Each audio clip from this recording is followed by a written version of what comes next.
A luta de Jacó e Esaú começa no útero da mãe deles, Rebeca.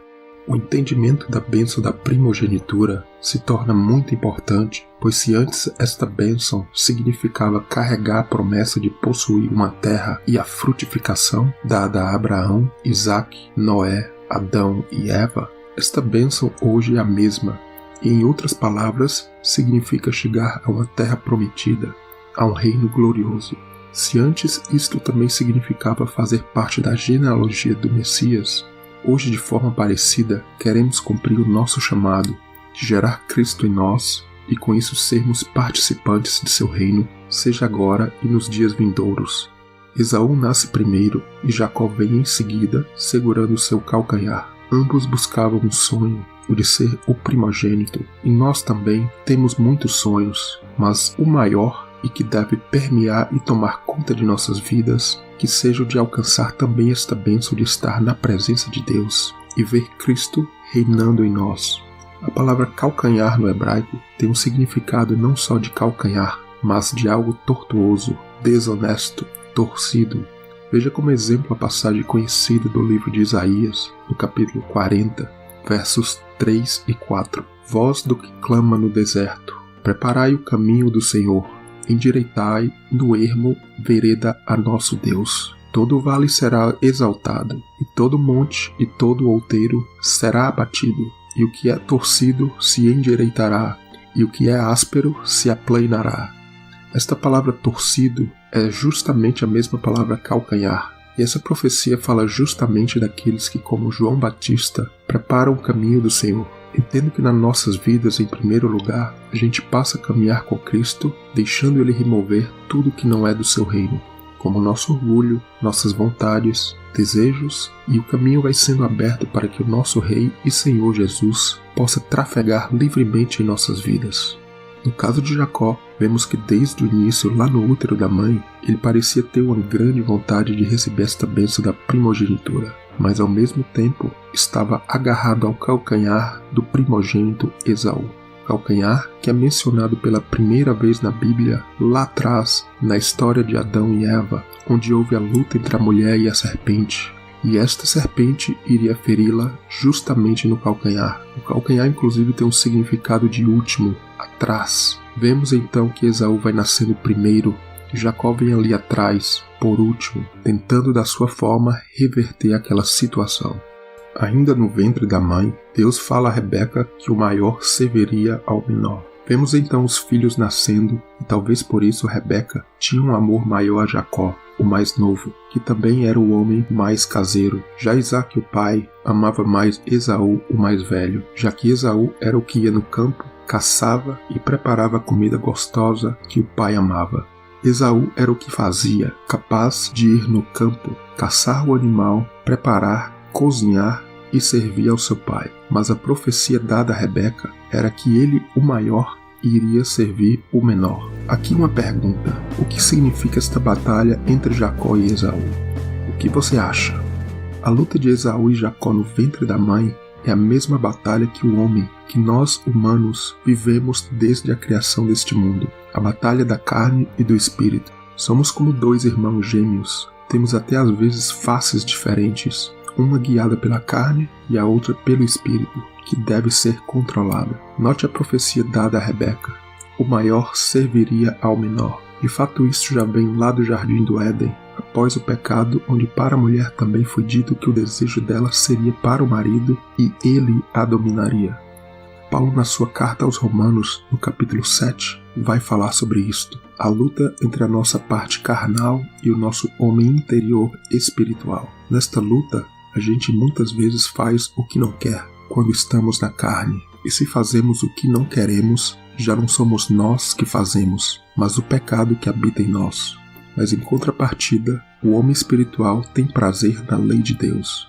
E aí está o ponto. Este homem espiritual tem que prevalecer e dominar sobre o homem carnal. E este mundo em que vivemos se assemelha a um ventre escuro. Somos muitas vezes incapazes de enxergar a promessa que está além dos nossos olhos carnais. Com dores de parto lutamos contra nós mesmos, contra aquela que é como nosso irmão gêmeo, a nossa própria carne. Lutamos para que Cristo seja formado em nós. Assim também Paulo falou na sua carta aos Gálatas: e este mundo em que vivemos também está com dores de parto. Geme, mas nós esperamos a nossa adoção como filhos de Deus, a redenção do nosso corpo. Esaú nasce vermelho, como que se tivesse uma camada de cabelo sobre ele. Assim diz a palavra. Anos depois, Esaú venderia sua primogenitura para Jacó, trocando-a por um prato de guisado, uma sopa vermelha. Assim também diz a palavra de Deus. Veja Gênesis capítulo 25, verso 30. E disse Esaú a Jacó: deixa-me, peço-te, comer deste guisado vermelho, porque estou cansado. Por isso se chamou Edom. Veja a simbologia de Esaú. Nasceu vermelho, desejou o guisado vermelho e passou a se chamar Edom.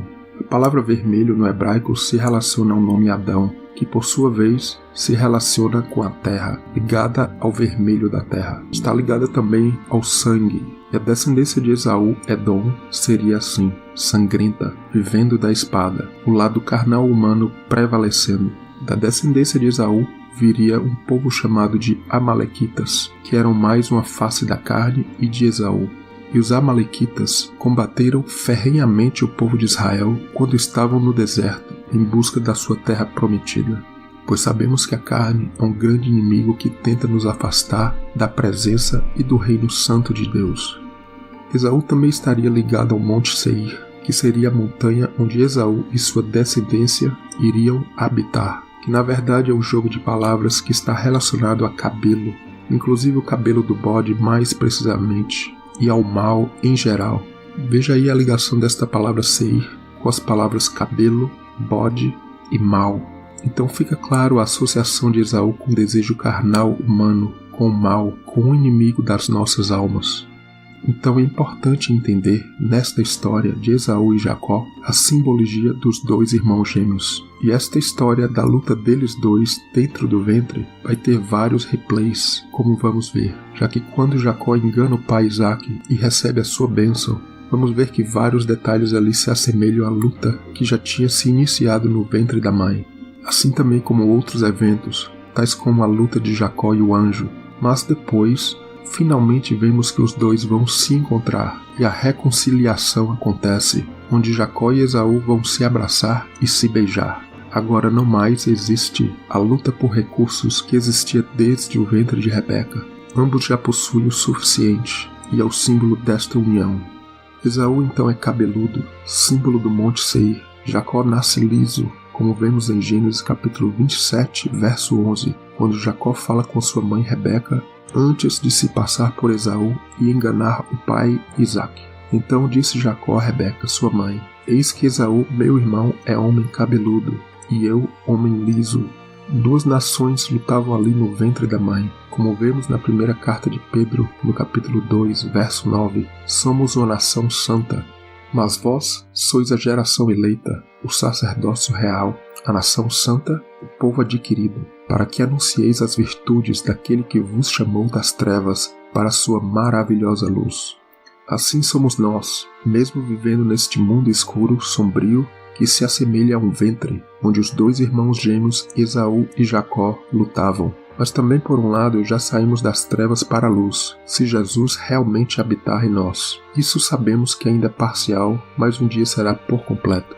Mas só podemos sair das trevas para a luz quando esta inimizade, esta luta entre a carne e o espírito, for apaziguada. Foi assim também na vida de Jacó, onde apenas após se converter realmente dos seus caminhos, ele viu seu nome ser trocado para Israel. E ali o sol brilhou sobre ele. Jacó vai buscar o encontro com Esaú. E ali a fúria de Esaú já não existia mais. O espírito agora prevalecia na vida de Jacó. Vemos ele indo para Salém, uma alma redimida em paz. E depois ele vai para Sucote, que é símbolo da festa de tabernáculos do reino de Deus. Vamos falar mais sobre tudo isto. Quando o povo de Israel estava no Egito, na escravidão, Deus os chamou dizendo que eles seriam o seu filho, Israel, o seu primogênito, o primogênito de Deus. Que bênção! Antes da última das 10 pragas assolarem o Egito, Deus falou para eles colocarem o sangue do cordeiro na verga das portas. Na saída do povo para a liberdade, vemos que ali nascia o primogênito, que Deus estava separando para ele. Uma simbologia linda que gostaria de ressaltar é que quando eles saíram de suas casas, ainda com sangue ali nas vergas das portas, eles eram como que um filho nascendo do útero da sua mãe. A simbologia da casa que fala das nossas vidas, a saída pela porta manchada de sangue que representa a liberdade de uma nova vida. Como uma mãe dando luz a um filho, a um primogênito, Deus está nos chamando do ventre, assim como fez com Jeremias. Na escuridão deste mundo precisamos sair para uma vida nova, libertos da escravidão. Mas Jacó precisava largar aquele calcanhar de Esaú, sair do lugar onde predomina a vontade e o desejo próprio para outro, onde Deus é Senhor. Às vezes nós passamos por cima de tudo, de outras pessoas, machucamos outras pessoas, muitas vezes até mesmo pensando que estamos fazendo a vontade de Deus. Mas a pergunta é, será que tem que ser assim?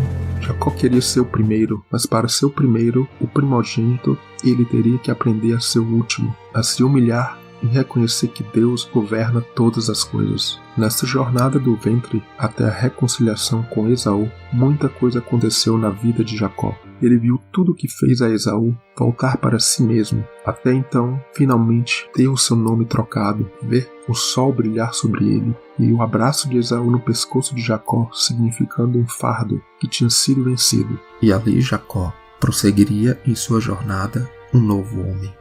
No ventre eles lutaram, talvez em busca de recursos. Alguns sugerem que os dois eram gêmeos idênticos, mesmo tendo diferenças físicas, e com isso lutavam por recursos na mesma bolsa, já no ventre. Outros acham que eles eram gêmeos diferentes, mas o fato é que a briga por recursos e pela bênção maior que era a primogenitura também vai acontecer fora do ventre. No final os dois tinham o suficiente. Jacó volta de Harã com muitos animais, uma família grande. Na bênção de Isaac a Jacó e também a Esaú, vemos uma similaridade entre as duas bênçãos, uma bênção que fala também de abundância de recursos.